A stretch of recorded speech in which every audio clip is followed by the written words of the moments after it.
talking on developing VR experiences. Hi, I'm Tom Forsyth. I've been a rendering programmer most of my life, with a brief foray into hardware design at Intel, which was a little bizarre, but lots of fun. And now I'm here at Oculus, and I write large chunks of the rendering and the distortion stuff and the time warp, mainly for the desktop SDK. And this talk is not about any of that. This talk is about, because if you need help, if the SDK doesn't do all that stuff for you, then kind of I screwed up. You shouldn't have to worry too much about that stuff. So this is a talk more about the things that, okay, I've got the basics, I've got distortion working, I've got, basic movement around, a room or something working. Why does my game not work very well? And so that's what we're talking about, the higher level stuff that really you as game designers and programmers really care about. So yeah, this talk is not about the hardware specs. We discussed some of the hardware specs this morning. They're either well documented or they will be shortly. It's not about the use of the SDK and distortion. Again, if we've done our jobs right, they're well documented. And if they're not, send me email. If you have a question, then probably other people have the same question. We should document that stuff. And it's also not about user calibration. User calibration is a very important topic. It's something I spend a lot of my time working on. But you as developers should not have to worry about it. The SDK should help you out. Use the user profiles that are there. They are important. Each of us has a different shaped face, has a different shaped eyeballs and stuff like that. And so use that profile data, but you shouldn't need to worry too much about where it came from. Kind of noisy. So these are the topics I am going to be talking about. So first is be kind to your players. This is not normal game programming wisdom. We like to scare our players. We like to shoot at them. We like to blow them up. As I think Mike Abrash said this morning, I do not want to be in Call of Duty. It is terrifying. The second is VOR game, which I will explain, and I will explain why it's important. IPD in the neck, there's some simplifications that we all use around here, and it's a little more in depth, and there's just some things to be watching for. Changing world scale, how you can change the scale of the apparent world. It's a very powerful tool. It can work around a lot of limitations, but you've got to do it right. The height of the player, fascinating little discussion. We'll talk some about transition animations, by which I mean things like getting in and out of cars, picking things off the floor, things that are normally they're part of every game, every experience, but if you just do them sort of the naive way, they're terrible. Meathook avatars, it's a great name. It's the name of my death metal band. I'll tell you about it, Len. And then a little bit of tech, Framerate and time warp. So first up, be kind to your players. We, as developers, we spend hours a day with our face buried in this little box of lights, and it shows us all sorts of mad stuff, because there's bugs, and there's temporary stuff, and so on. And almost by definition, once it starts looking really good, that's when we ship it. So our brains learn to partition the world very efficiently. It says, oh, here's the real world. I'm in the real world typing at my computer. Then I pick up this crazy thing, I stick it on my face, and it's crazy in here.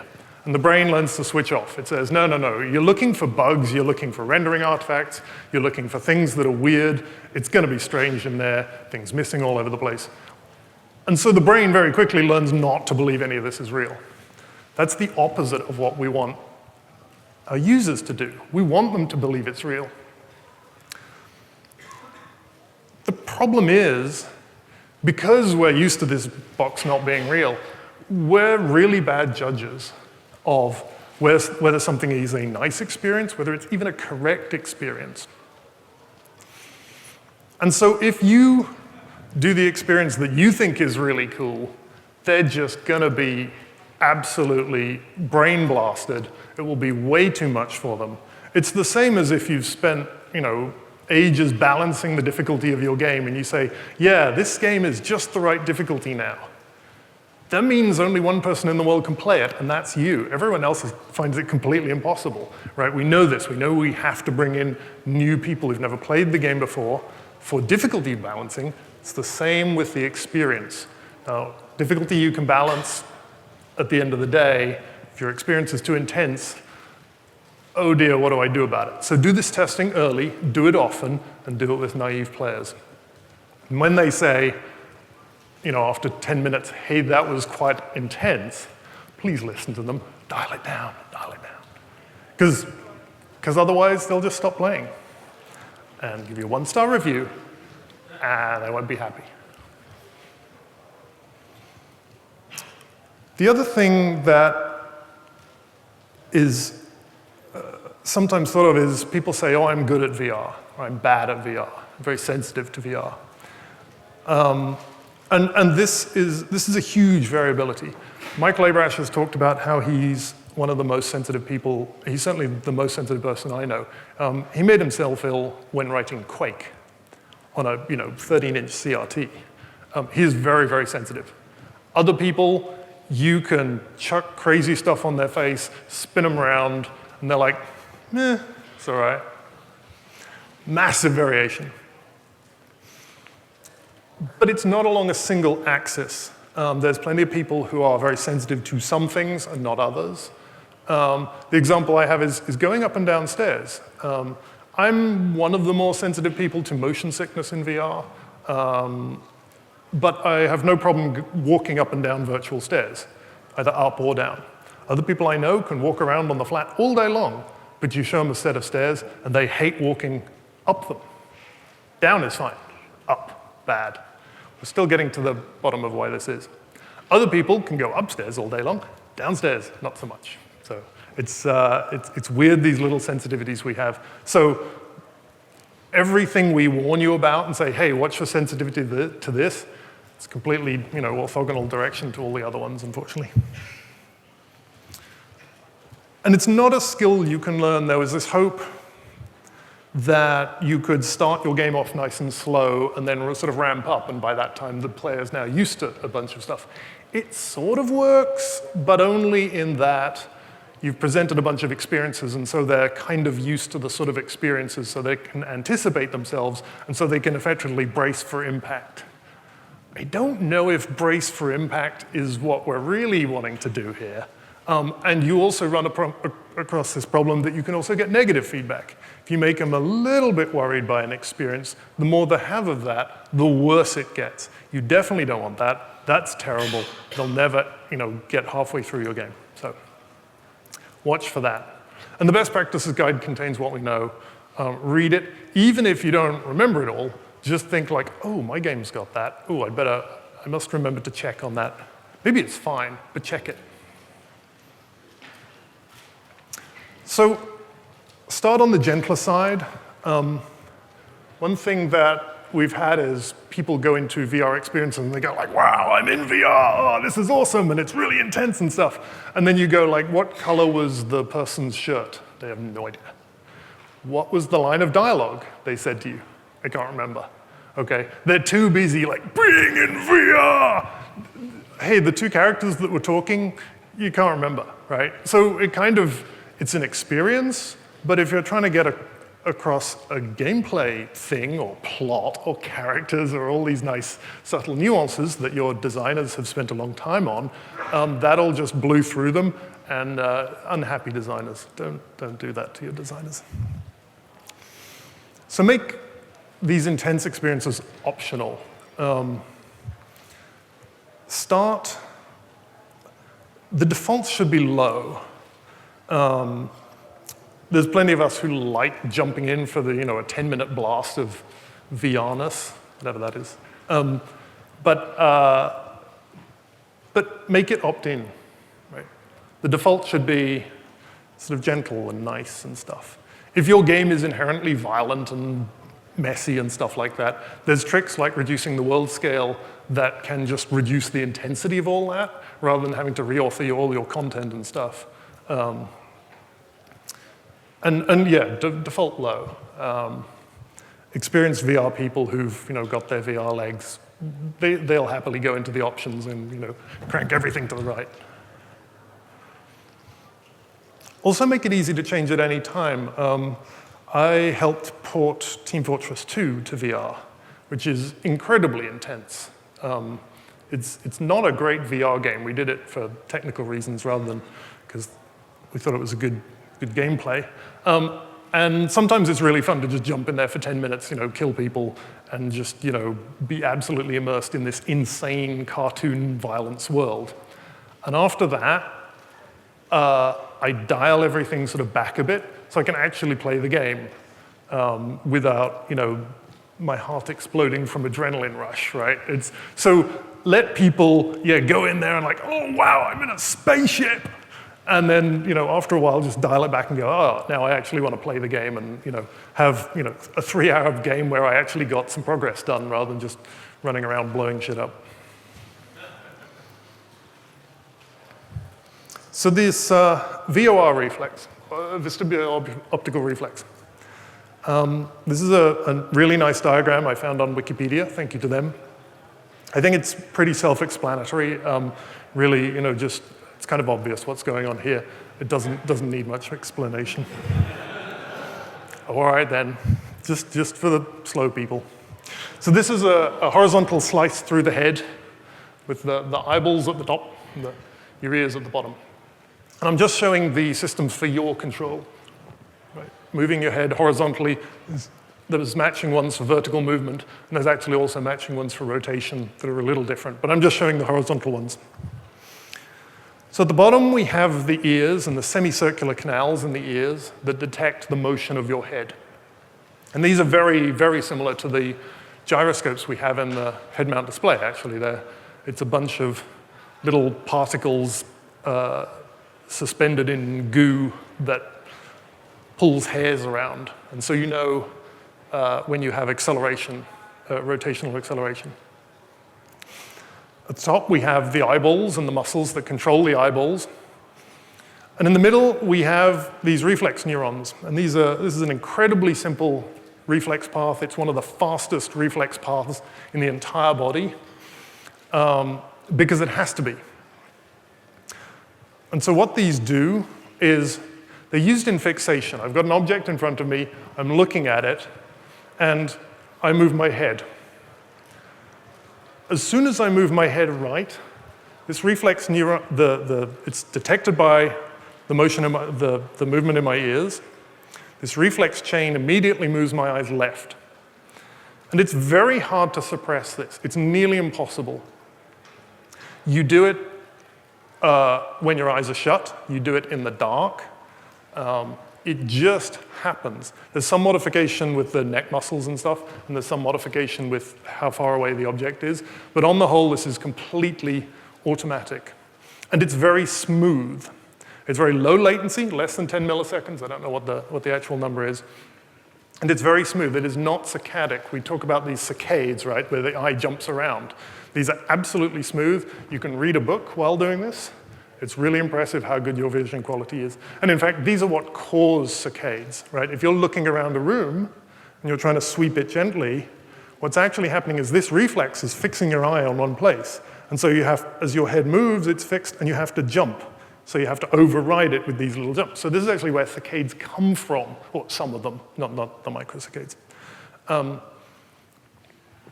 And this is the I can't say it. It's on the slide. And so this is what we call VOR, right? Now, these neurons in the middle have a gain, right? As we get tired, as we get old, all these sort of things, the signal from the ear needs to be multiplied by a certain amount to produce the same rotation, right? We want 10 degrees of head rotation equals minus 10 degrees of eye rotation. So that is the gain, right? So VOR gain is this factor built into the neurons, and it adapts slowly to, our eyes get old, our ears get old. And it's fine-tuned during fixation. So when we are fixating on something, there's a feedback mechanism that says, oh, the image is still shifting slightly, so dampen it down or heighten it up. But this tuning is extremely slow. And where this is most apparent is if you have glasses and you get a new thing from your optician, a new prescription from your optician. When you change your glasses, for a while, it's wrong, right? The world's swimming. And it takes you a while to adjust to this VOR gain, to the new spectacles. So the problem is, I want to move my head right by 10 degrees, my eyes want to move left by 10 degrees, but what if my view is compressed? And here's an example looking through some glasses that I think that's actually Seattle skyline. And you can see that these are pretty strong glasses. They're basically halved the size of the image. So now when I turn my head right by 10 degrees, because the image is smaller, my eyes only want to turn left by 5 degrees. And so the VOR gain needs to change for these new glasses. And it does this by noticing, hey, I rotated the eyes left by 10 degrees, and the image still moved across my retina, and so it does two things. It causes disorientation, because you think you're drunk or something, and it causes this VOR gain adaptation. Now, this takes 1 to 2 weeks.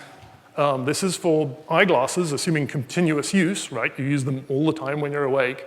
And opticians are pretty happy with 1 to 2 weeks. They think that's pretty good. We don't want this in VR, right?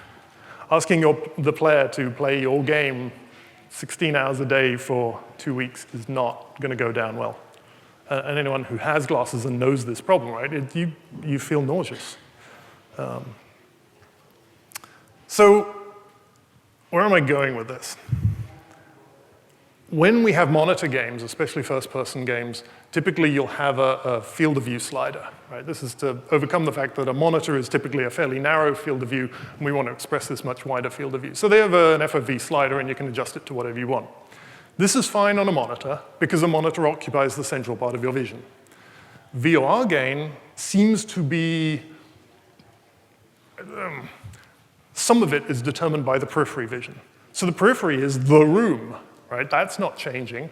You can see your keyboard, the window behind us.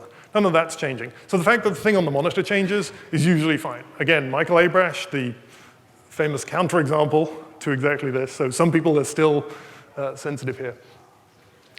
The problem is in the Rift, of course, there's no peripheral vision. Or rather, what there is all in virtual space. So if you do a field of view scale that's not the same as the actual physical scale of the light coming into your eyes, you're going to cause this problem. And Doctor It plays with my players' brains when I do this, so please don't. Please don't. FOV is not an arbitrary choice. It matches the physical characteristics of the device, right? It changes depending on how close you can get your eyes to the lens, but that's the player's choice, not the game designer's choice.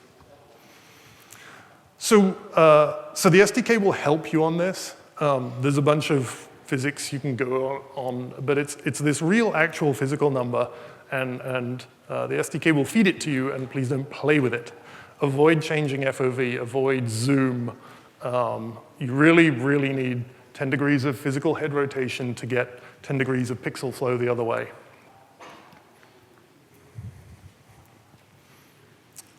The next topic is IPD. We all talk about IPD, interpupillary distance. And in theory, or to most people's understanding, you really only need the IPD, right? It's how far apart my eyes are. We're good to go, right? Well, it's a little more complex than that. For a start, it's not symmetrical, right? Our faces are not symmetrical. So it's the distance from the midline of, actually technically the midline of the head mount display, and some people tend to wear them crooked because we have crooked faces. But somewhere in the middle, to each eye, and those two numbers can be different. Also, more importantly, is the distance back towards the eyes, from the lens back to the eyes. That's important as well. So it's this 2D vector. We do vertical as well. We ask people to position it vertically so it's not misaligned, though people inevitably do misalign vertically. But ideally, it's a sideways movement and a backwards movement, and that tells you where the eye actually is. And this is what we call the center to eye vector. And the center eye is this hypothetical thing that we talk about, the middle eye. And this is all from the user profile. You really don't need to worry about where you got this. Just be aware they're not symmetrical, and it's 2 values per eye. So we talk about the center eye pupil, which is the position that the SDK says. When you say where is the user, this is the value you get back, and it's basically the average of the 2 eyes. So it's at an average eye relief back from the device, and it's in the middle. It's actually in the middle of the device. It's not midway between the 2 eyes. And this is useful for a number of things. It's where players sort of feel they are generally. So you can put the audio listener there. It's a bit odd because it should be further back, but for some reason, I think the audio guys are going to dig into that. For line of sight checks, if you're asking, can the player see something, rather than doing 2 raycasts, you can just use this one. And if you've got a reticle on the world for selection or shooting a gun or something, start from here. The actual center of the coordinate system you can reset. So every time the user sits down, they'll typically sit in a slightly different position, or they'll move their chair slightly or something. So it's good to let them have this ability to sit down, hit reset, after they've had a coffee break or whatever, and that's now 0. It also defines 0 yaw, right? What's straight ahead. Some games don't need that, but some do. And 0 pitch and roll, fortunately, we have a gravity vector. We just, you don't have to determine that, we determine that. But it's good to have this reset mechanism. So the SDK reports the position and orientation of the center eye relative to this 0'd position. And then you add on these center to eye vectors, and that tells you where your cameras are. And then you use these virtual cameras in rendering. And please remember, all these are real distances. Okay, they're physical distances in the real world. Don't play with them. Changing them requires surgery.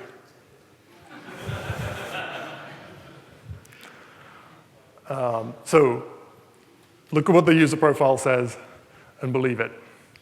Now, if you want to translate it into a different unit set in your world, that's fine, but I'll get into that.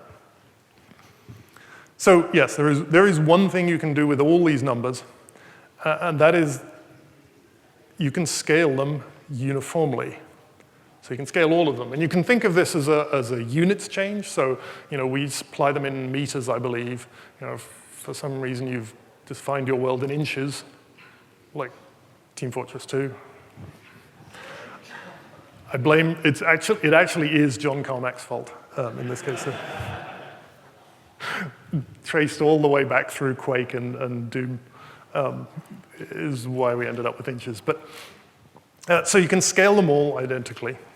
And when I mean identically, I mean all of them, okay? Don't do this. You have scaled here, you've scaled his IPD down, you have shrunk his head, but you have not scaled the motion of his neck. So he is now a giraffe. This is bad. He will be very ill. Okay, so we do an identical scaling to all three. And this has the same effect as scaling the entire world up and down. It's a much more convenient way, obviously, right? Rather than adding a scale to your entire world.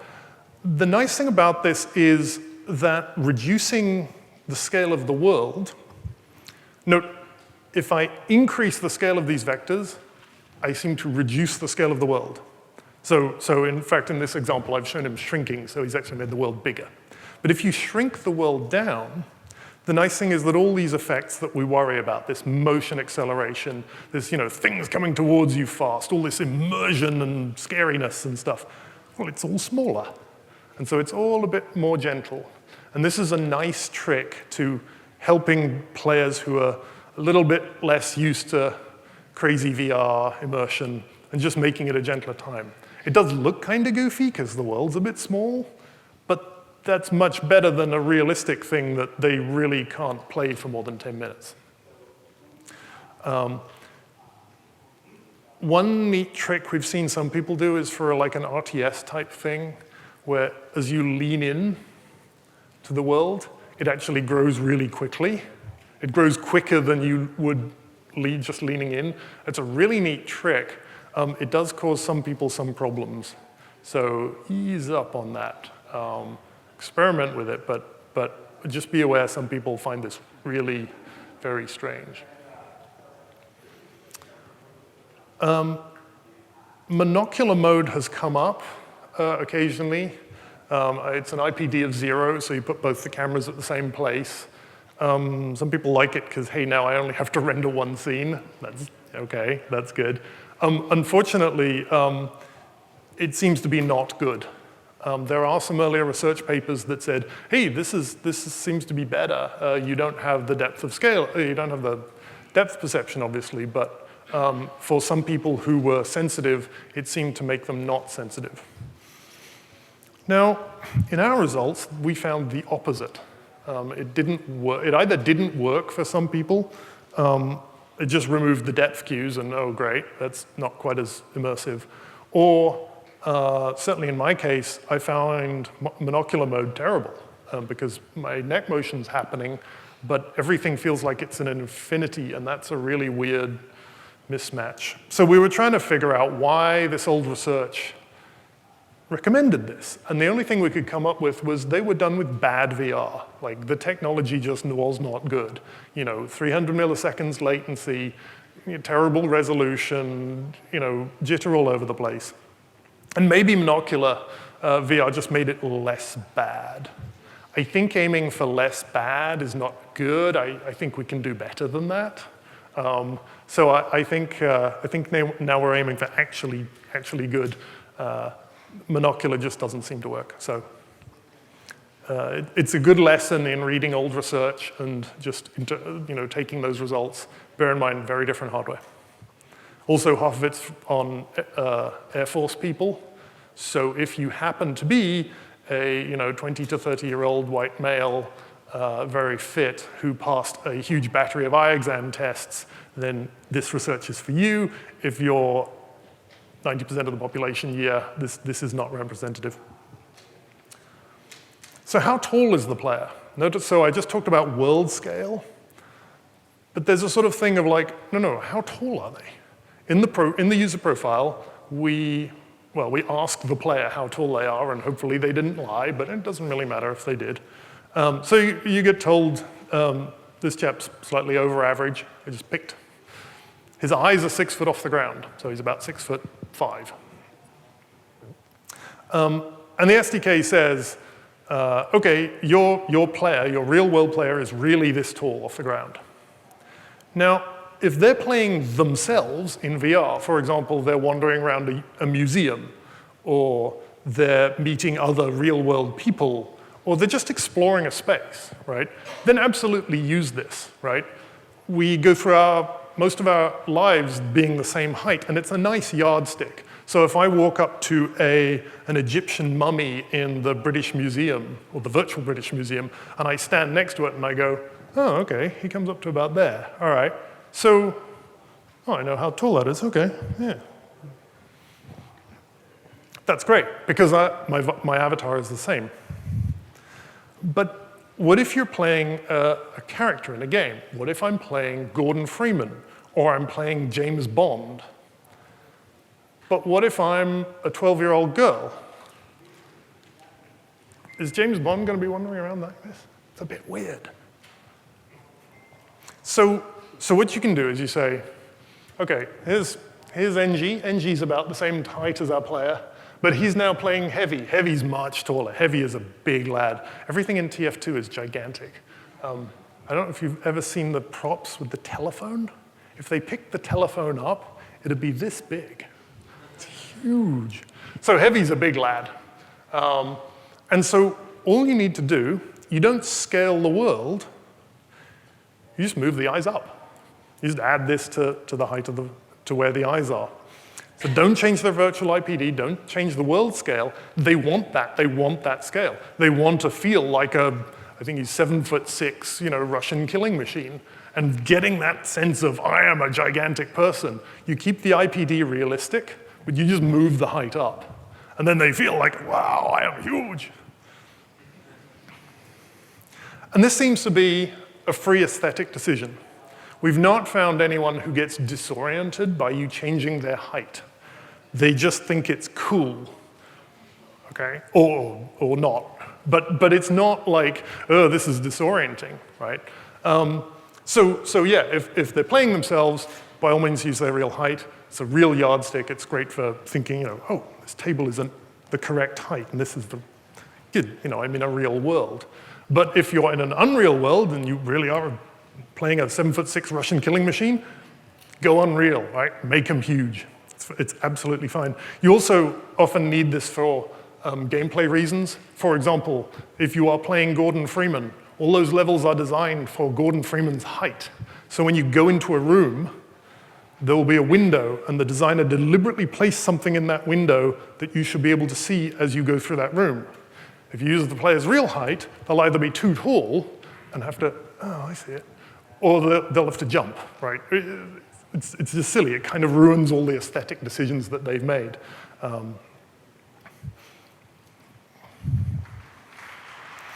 But there's this weird thing that happens. I've drawn this diagram here standing. As you know, we here at Oculus discourage standing. It's dangerous. You will hurt yourself. We have hurt ourselves. It's very painful. It also damages the equipment, because the thing you usually fall on is the valuable HMD. Please sit down. So here's the problem. I'm playing heavy, I'm 6'3", this is fantastic. But I'm not standing up. I'm sitting down. My eyes are not, whatever it was, 6 foot off the ground. They're 4 foot off the ground because I'm sitting down. And my feet are on the floor. Now, the brain trusts where my feet are. It can feel, right? It knows where my limbs are, all this sort of stuff. And it trusts that way better than this dodgy vision system, right? And that's why you can walk around with your eyes closed. Because it trusts this very, we're bipedal creatures. We have evolved this incredible locomotion just that happens automatically. We have a very strong sense of where the floor is. So the fact that the eyes are saying, oh no, the floor is 7'3" down, the brain goes, rubbish. No, it isn't. So it just shrinks the entire world. And now heavy's not so big anymore. He's an Oompa Loompa. It's maybe not quite so impressive. It just shrinks the world. It's a really weird effect. And in fact, I first ran across this because I was trying to figure out why my world felt the wrong scale. Everything felt a bit small. And I was going through the math and figuring out, and like, oh, it's about a 2/3 ratio that it feels. So, where have I left a 2/3 in there? Like, what's going on? Did I screw up my inches and inches? Maybe, it was like all this sort of stuff. And I'd just do this on and off, and I couldn't find anything. And then someone emailed me and said, oh, hey, I see you fixed the scale issue. I don't fix anything. Did someone else fix something? Take it out, put it on. Nope, it's the same. Dude, I don't know what you're talking about. Yeah, no, oh, wait. No, it's back. What do you mean? Oh, I was standing up. Hang on. Oh, my God, shit.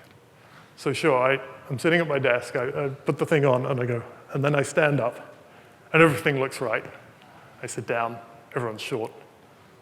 Oh, shit. Stupid brains again, right? The brain's just saying, look, I know where the floor is. I can feel it. I see where the floor is. Therefore, I know, I guess everything must be just changing scale. It's incredibly strong, even though you know it's happening. Can't get away from it. So, And the effect comes and goes depending on focus, right? If I'm looking at an object here and not really paying attention to the fact that there's a world out there, then the object looks real scale. If I move the object away and put it on a table, the object shrinks in size. Because I'm looking at the broader scene, there's the floor. Brains are annoying.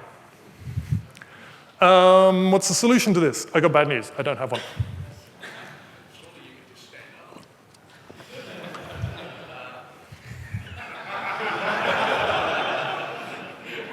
We here at Oculus do not condone standing up. You can see the lawyer's hand up my, yeah. One obvious solution, use seated avatars, right?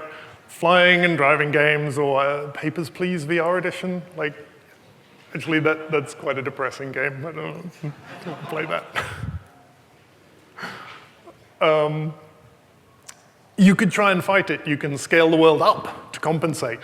This works very badly. Now it just looks terrible. You've got half your brain saying the world is huge and half the brain saying, no, it's tiny, and it's just really confusing.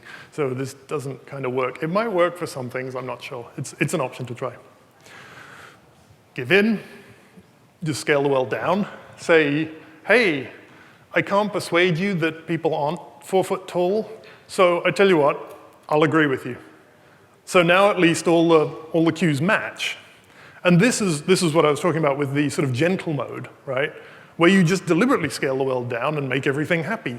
So at least now they're happy even if the world looks kind of weird. But it is more relaxing. There's worse things to do. Or we had this idea, well, bar stools. Bar stools are high and designed to get your eye height. Bar stool, I don't know if you realize this, it's so when you're sitting on a bar stool, you can talk to someone who is standing up, right? Because bars are crowded places, so there's usually not enough bar stools to go around. That's why they're high, to get that same eye height. Well, why don't we sit on that? That'd be fantastic. We're sitting down, but we are at the right height. The interesting thing is, so I suggested this sort of jokingly, because I don't think it's a good idea. Some of the DreamWorks guys came up to me later and said, oh yeah, we got exactly this thing. What we did for our rides is we hooked up some sort of stirrups. So when you sit in so we have them all sitting down, and then we have these little sort of things that you hook your feet into. So your feet are not touching anything. It's just sort of, and this works perfectly. The scale is perfect. Brains. You can also cross your feet, and you can put your feet up on a stool as well. Anything to get the weight off the flat of the foot. Really weird. Or, I want you guys to try something out. This is stuff that's crazy solutions might do interesting things.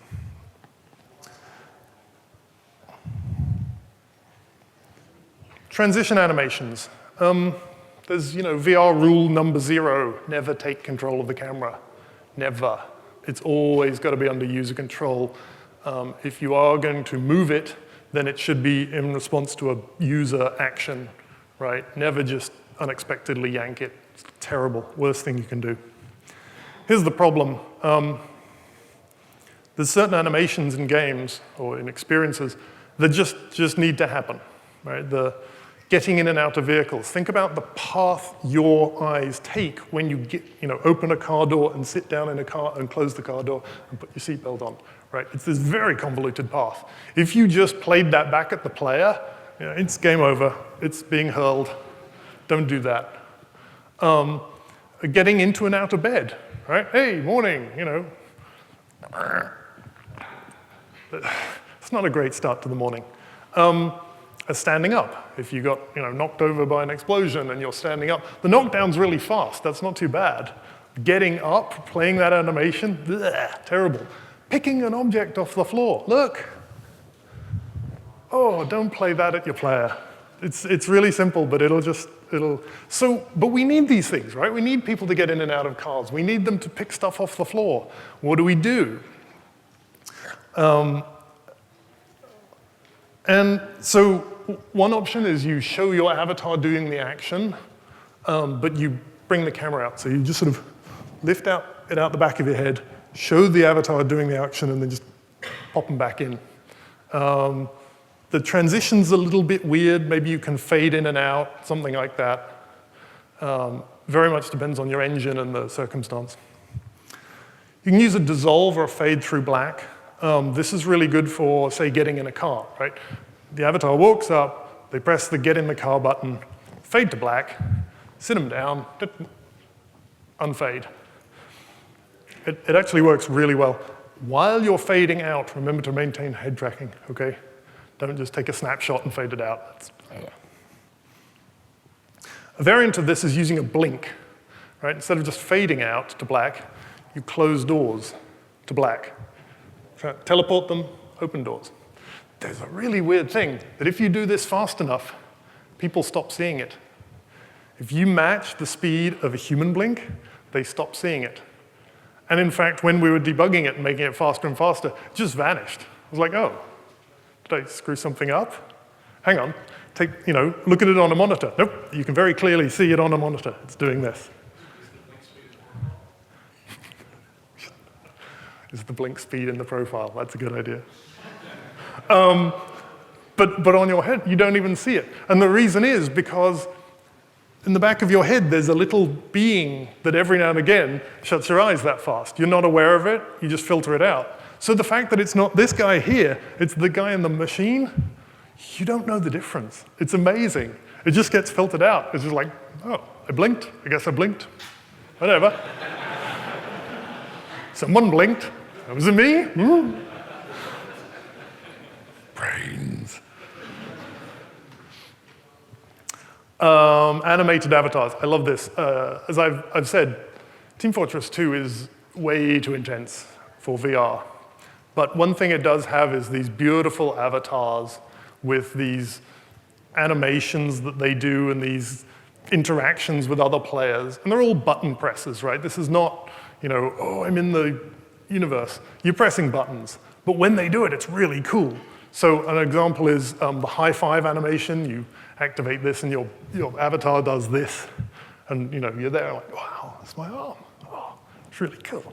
And then another player hopefully comes up and doesn't leave you hanging and stuff. Or if you're injured and you call for a medic, right? They put their hand up to their face like this. They go, medic! And that is really immersive. And you'd think the stereo, because it's only in one eye, right? The hand is not really visible from the other eye. But that adds to it. That it's like, oh, it's and it's Heavy's hand, so it's a gigantic meaty paw, getting in your face. It's really good. And my favorite is the sniper's bird. There's two little birds he can have sitting there. And most of the time you don't see it because it's out of your view. But every now and again you look over there, you go, hey man. Hey. Sadly, he doesn't have an animation where he looks back at you. That would have been so cool. But yeah, you just, a little bird on your shoulder. It really adds to this sense of immersion. And again, there's no, the input scheme's ridiculous, right? You're pressing buttons on a controller, but it really adds to this immersion. But how do you do them, right? We have these two rules. Rule number 0, virtual camera should always move with the player's real head. But to get immersion in these avatars, the virtual camera and the avatar's head need to coincide. Otherwise, oh, I'm not inside this avatar. Well, how do we solve these? Because these guys are doing very complex animations. You've seen the soldier's reload animation. He's got a big rocket launcher on his shoulder, and he basically does this. Right? So it's this big motion just for the reload, right? It happens all the time. How do you solve this? You can't just play that at the user.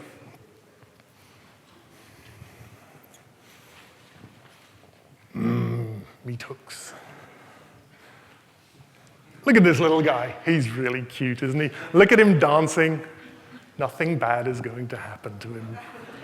Probably. So we want to play this animation on the avatar because we want to do some dancing. Look at that head motion. That's violent. That's going to make you puke. Okay, what do? We play the animation on the avatar like we normally would. So we take this frame of the game. It's this animation. We find the animated head position. You might need to add a center eye bone to the skeleton. There's various ways of doing this, but you find this middle eye position in the animation. Then you decapitate him. The reason is if you put the cameras inside the head, generally what you see is some teeth, and also if they're wearing glasses, you see some glasses, which is kind of weird, and also hats and all that sort of stuff, and it's very distracting. So we chop the heads off. The way we do this is above a certain known bone in the neck structure, we just shrink all that to 0. So if you look at it from the debug camera, it's gruesome. It's just got a sort of pink stump. But you can't see this when you're inside, so that's fine. Then we find the actual player's head, right, from the SDK. So the SDK says, oh, it's up and to the left. Maybe I won't use that terminology. And then you just move one to the other. That's it. And you retain the existing orientation because we want the avatars to be able to spin and things like that. But the position gets nailed to the actual users, what they're doing. And so you get this, right? And I think you can see why it's called Meathook, because the little guy is just thrashing around on this hook, and it looks absolutely disgusting from the debug cam. But when you're inside, it looks really cool. And of course, your feet are sliding all over the place. And the nice thing is you're inside, right? It's actually quite hard to see that your feet are slipping around when you're doing all these actions, and no one cares. It is important, if you're rendering reflections or the shadow, remember to turn it off, right? No one wants to see their shadow headless and squirming around. It's just upsetting. So this works really well, and it gives you a really nice sense of immersion. So some technical stuff, frame rate and time warp. We've all gone on about this, and I'm sure we'll lecture you. I know they're lecturing them about it next door. You need a rock-solid high frame rate. You absolutely need it. It is the most important thing. Ditch everything else if you need to. Ditch detail, ditch distance, ditch everything, but you must keep that high frame rate. DK2, 75 hertz. Crescent Bay, 90 hertz. It's getting even harder, especially and we're increasing the resolution. The GPU manufacturers love us. You folks, maybe not so much. So this is clearly challenging, and we know it's a tall order. And the two main costs are draw calls and fill rate, and so I'll just go over each one. So you've got twice as many eyes, so there's twice as many draw calls. It's just kind of the way it works out. You can do a little bit of culling, stuff one eye can see that the other can't, simply because my right eye can't look left very far because my nose gets in the way. But unfortunately, that doesn't help all that much. Some things only need doing once. You only need to render your shadow buffers once. You only need to render sort of more distant reflections once. You can get away with that. Close-in reflections, you got to do it twice. And some of the deferred lighting techniques, obviously, you only do once. And some of the new APIs make submitting the same draw call twice quite easy, and we'll see how that shakes out. I think that'll help reduce the CPU cost. Obviously, it doesn't reduce the GPU cost. One thing that does help is this technique that works for some engines and is terrible in others, where you, for each object, as you're going through all the objects that you actually render each twice, once the left eye, once the right eye. So it's not that the conventional way we think of it is we render the entire scene to the left eye and then the entire scene to the right eye. If this works well for your engine, you can just have it for each object, I render it left, render it right. So you just change the viewport and the view matrix, and then you render the object twice. The nice thing is you haven't changed any shaders or any of the other state, so there's a very low cost switch between those two. So you're not doubling the CPU work, and you should save some of the GPU work as well. The problem is, especially if you're on mobile, and you're using a tiler rendering, they hate this. They hate changing viewport. They need it for binning purposes. We think there may be a way around this, but right now it's just horrible for them, so don't do that on this. There's also another thing that if you put both eyes on the same texture, you can reduce some of the parallelism that you get. If you're still rendering the right eye, you can't do anything with the left eye until it's finished, but that's kind of a minor thing. So this might work for your engine, or it might be terrible. It's an easy thing to try. Fill rate is sort of harder and also easier. Fill rate, I mean, we're rendering these large frame buffers, we're rendering them at a high rate. It's just hard. Fortunately, we do have a nice control. Naively, we think about the frame buffer of the device, like DK2 is 1920 by 1080. So don't change that. Don't change what's actually going out on the wire. Don't change the actual final frame buffer. What you can do is you can change the size of the render target that you render to before we do distortion. That's actually the main cost. People have got this idea that distortion is this expensive thing. On desktop, it's really not. With full time warp and all the bells and whistles turned on most medium cards, the distortion only takes less than, it takes about 1/4 of a millisecond a frame. It's really cheap, don't worry about it. It's technically difficult to get that distortion right, but it's not particularly costly in terms of performance. So what you can do is you can do this scaling of the eye buffers, which is where your main fill rate's going, and scale them down. And I think John said he fixes those at a K by a K on mobile, and I think that's a very, very good idea. On desktop, currently, we just say, hey, you choose. It's your choice. And it really is. You should treat this like the resolution slider, right? Just because the user has a 4K monitor doesn't mean you don't run your game at 1280 or whatever. You let them choose according to how fast their machine is. Exactly the same thing. Instead of a true resolution slider, in VR you'll be changing the size of the eye buffers, not the actual final frame buffer. And this is massively powerful. And it's also really hard to notice. The Oculus World demo has a little thing in one of the menus that does dynamic scaling, and it does it every frame. So over the course of 2 seconds, it's scaling that up and down by a factor of 2 linearly. So it's down to 1/4 of the number of pixels. You can barely see this happening. It's kind of nice. Unless you've got some text up, and then it's really obvious. But if you're just running around the world, it's like, things are maybe fuzzy. Oh no, they went away. Oh no, slightly fuzzy again, went away. If you bring up the debug grid, it's like zooming like crazy. So it's a really powerful control. And yeah, if you know there's lots of particles or explosions or something in this particular frame and frame rate's going to be hurt, just shrink the render target. That's fine. We support this in the SDK. So time warp. Lots of things have been said about time warp. We keep meaning to do a really in-depth talk about this, and we haven't, so I just sort of bolted this slide on the end just to say a few things about time warp. So time warp does 3 separate things. It does them all with basically the same mechanism, but it's good to think of these 3 separate things. The first is it corrects for a rolling shutter. The second is it allows us to do a late, high-quality reprediction after you've rendered the frame. And the third is it magically fixes up low frame rates. So the first one is always on. You don't really need to worry about it. It works. The SDK will take care of this rolling shutter stuff for you.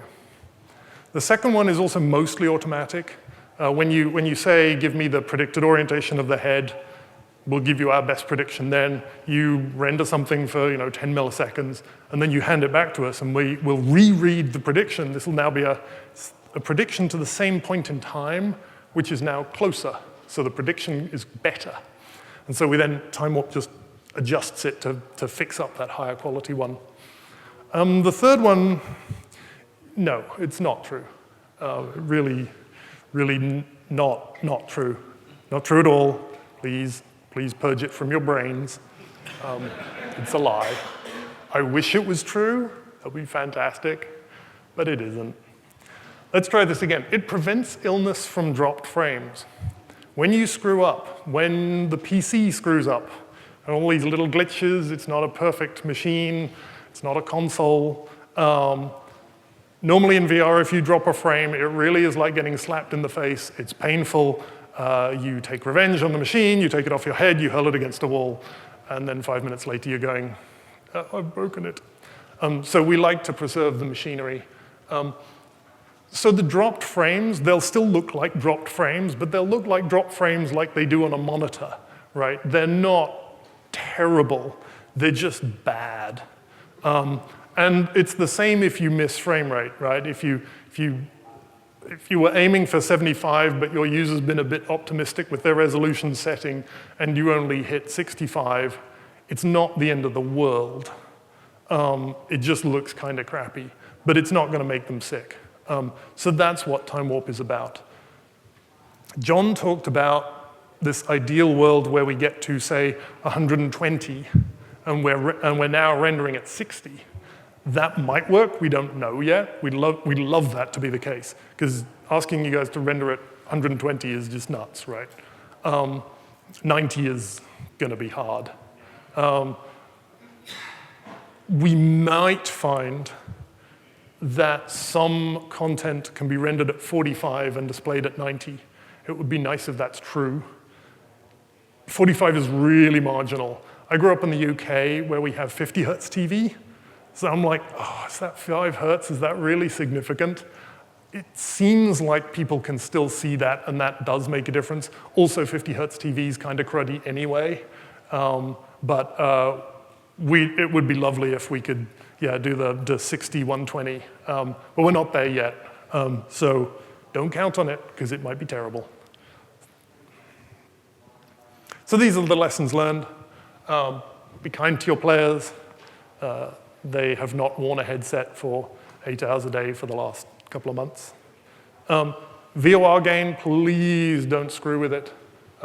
Again, anyone who has had a new set of glasses, this is what you're subjecting them to. It's not nice. IPD and head motion, again, rule number 0. Be physically correct to your players. Changing the world scale is a great way to tone things down. For people who are looking to actually play your game rather than have the VR rush. And changing the height of the player is it's just a decision. It's an artistic decision that you can play with. So that's cool. I'm very glad that that's not something that makes people ill. Transition animations, well, try the blink trick. I think it's a neat gimmick that actually does work, and people get used to it very quickly. Meathook avatars are awesome. Do this now. Try it out. If you have an avatar, they're very cool. And then yes, frame rate. Sorry, it's hard, we know. A lot of this stuff is talked about in the best practices guide. I highly recommend you seek it out and you read it at least once, because you will see things in there that make you go, really, that's a problem? Sod this, I'm off to write, Angry Birds. But it's good to get it in your brain just so you know halfway through, like, oh, this content might be a problem, we should do some Kleenex testing on it. Might not be a problem in your context, but just know it is. That's my talk.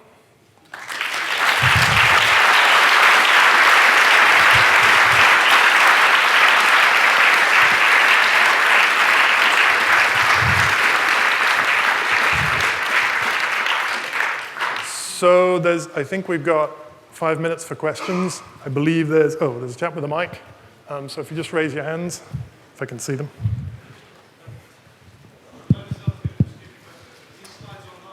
They will be. The slides will be online. For adjusting players' heights in the game, you said that didn't cause disorientation, but for immersion, how quickly do players get used to playing a character of a different height from themselves once the novelty has worn off? Most of the time, people don't even notice. They're used to this, especially if they're stepping into a fictional world. They just take it as read, right? Does anyone notice how tall Gordon Freeman is, for example? I happen to know he's actually shorter than average, which is a bit surprising for an action hero. You think of him as taller than average. But they did that so that the framing of people was good. Rather than having half the frame filled with sky, they just shift it down a bit. Now you see the top of their heads and you see their hands. Otherwise, it just shifts up and you don't see their hands, and then the animators get annoyed because their wonderful work is lost. So I don't know if people even realize how tall the people they're playing is, so they don't seem to notice. Certainly, before we had player heights in the profile, people just made up whatever and no one noticed. It's only when you are exploring a real world that you want to actually you want to know how big these things are, and you want that sense of scale, that it's really useful to have the actual player's height in there. So,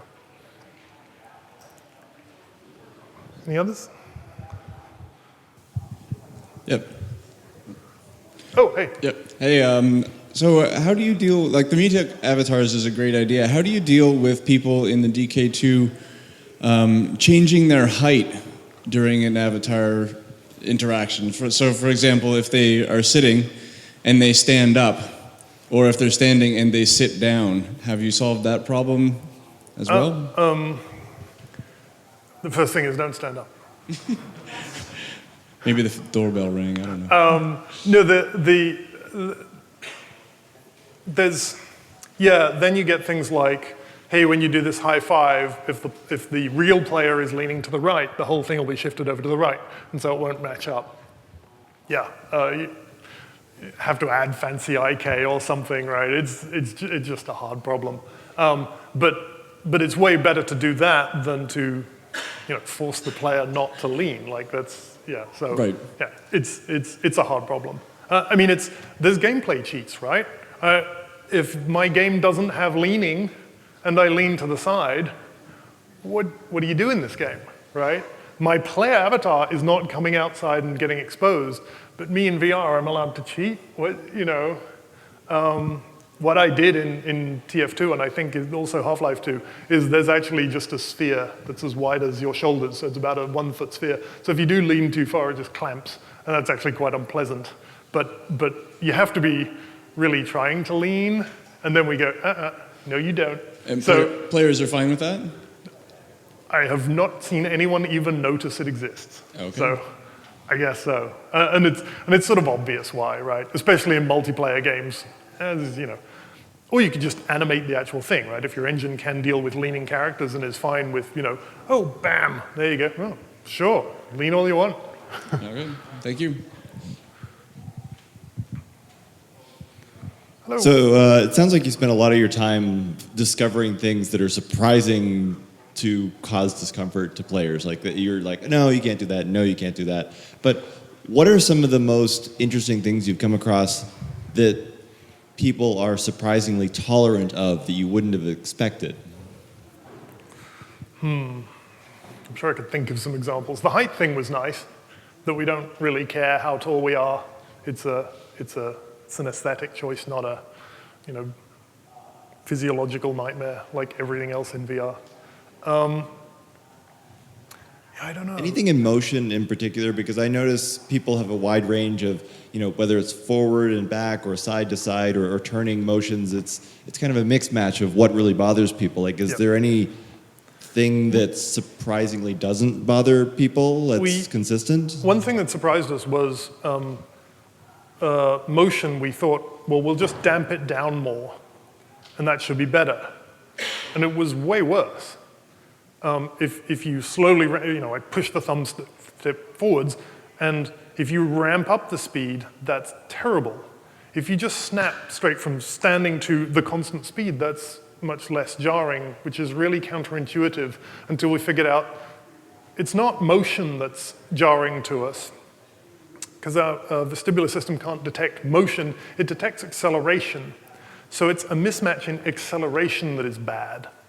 So if you're going to have a mismatch in acceleration, and fundamentally you have to get it done, get it out of the way and done. So this going from 0 to 10 miles an hour immediately, the acceleration is over 1 frame and then it's done. If you ramp up slowly, the mismatch is over a second, and that's not good. So that was a bit of a surprise to us that just no ramp up, no ramp down. That was backwards from what we thought.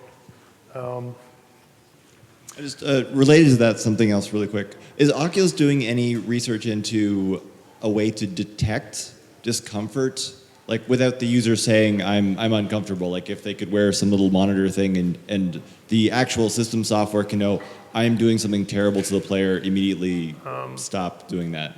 Lots of psychologists would love to have that system, people who do serious science, because it's a huge problem, right? It's a huge problem in not just things like seasickness research, but nausea in cancer patients, right? How do you know they're not very well, right? How do you know you've given them too many drugs and you should stop? Unfortunately, all the signs are things like sweating, so you can detect they're sweating, but they might just be having a good time in your game. So all these signs that we have are generally one of arousal, and like that's what we're trying to do. So we haven't found a good way to do that. And in fact, people lie to you. We did some early testing and surveys where we'd sit people down, we'd put them in Team Fortress 2 actually, for a certain amount of time and then give them a questionnaire afterwards asking them how they're feeling. And some of them would say, oh, do I have to stop? I'd like to play some more. And they're sweating, and they're sort of belching slightly, and they're showing all these classical signs of about to hurl, because it was early days and we had, lots of bugs in the thing. And like, this person is just lying to me. I know they need, the bathroom is that way, run. And they're just like, no, I want to play some more. No, you don't. This is my nice rug. So if people can't tell themselves or lie, it's hard. The last question. Yeah, really quickly. Shutter glass stereo, for home TV viewing. Have you done anything with rendering 120 hertz but 60 hertz per eye offset by 1/120th of a second? If you have, does that work? I'm just wondering if that's a cheat to get a higher frame rate or if that's just a road to nausea. Well, it's effectively what we'd like to try, right? If we have a 120 hertz display that mounts on your head, like doing stuff on monitors it can mislead you pretty easily. So it really needs to be a proper head mount display that moves with your head. As John said, once we've got the conference done, we're going to go home and really try that. If you chop the panel in half, you can get the frame rate up, right? Because you're just displaying less information. And so, stick a pair of them like that, one per eye rather than like that, and hey, now we can test this. And I think we'll find out surprising things. Every time we've tried something else in VR, we've found out surprising things, so I'm sure our predictions will be rubbish as usual, but that's... Offset, well, we do, right? The DK2 render, the scan lines go right to left. Mobile, it goes left to right. And at no time are 2 pixels in the eyes lit up at the same time. It scans the right eye, then the left eye. So that doesn't seem to cause a problem. That disparity at those decent frame rates doesn't seem to cause a problem.